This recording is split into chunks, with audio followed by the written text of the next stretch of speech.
तो आज आम सजना सागर गोटे मजेदार रेसिपी तैयारी करवा जोटा कि छोट पिला आरंभ कर बड़ लोक खायापी बहुत ही पसंद करते। तो तापाई आमको कौन कौन दरकार टिके देखी नवा। तो ये गोटे बड़ पात्र नवा आउ भरपूर करके 2 चामच बेसन नहीं जावा आउ से अल्प टिके लुण पकई नवा बा स्वाद अनुसार लुण पकईदेवे आउ अल्प टिके गोटा जीरा पकईदबा ता सहित आम पकईवा कौन आधा चामच हल्दी गुंड जमती टिके कलर आसीज आउ से 2 चामच आमे चावलर गुंड जहा फल सेटा टिके क्रिस्पी लगिवो आ खाइबा बहुत ही भल लगिवो। एबे आमे सेतरे दे देबा अल्प टिके सोडा खाइबा सोडा दबा अल्प टिके ही देबे बा चिमुटा ही देबे बेसी देबेनी बस अल्प टिके ही हमर काम हेई जिवो। एबे आमे कोन करिबा ना ए सबु को भल भावरे आमे मिक्स करनवा कहीं ना ए सब जो सोडा पड़ी जीरा पड़ी ए सबू तक आमे टे मिक्स करनेले भल हम कहीं आपर आमे जते गोलेबा को माने सांगे सांगे फटाफट गोले हो जोटा कि बिंडा आउ हबनी। एबे आमे सेतरे कोन करिबा ना अल्प अल्प पानी देकी गोटे बैटर टे आमे प्रस्तुत करिबा बा तयारी करिया।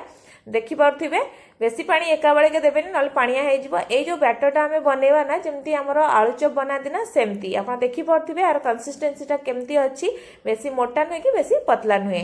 तो एबे जेमती मु कहली सजना साग रे तयारी करबा तो सजना साग हमको निहाती दरकार।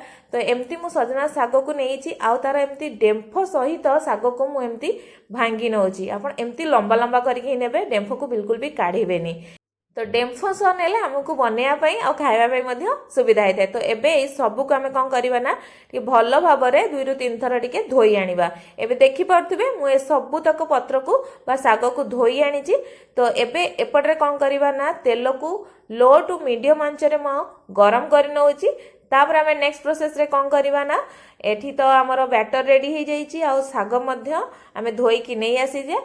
तो एबे कौन करवा ना से गोटे गोटे डेम्फो को एमती भल भाव में जो बेसन आम बैटरटा बनईचे ना ताकू कोट कर नबा जमती देखि पारथि मु करिछि।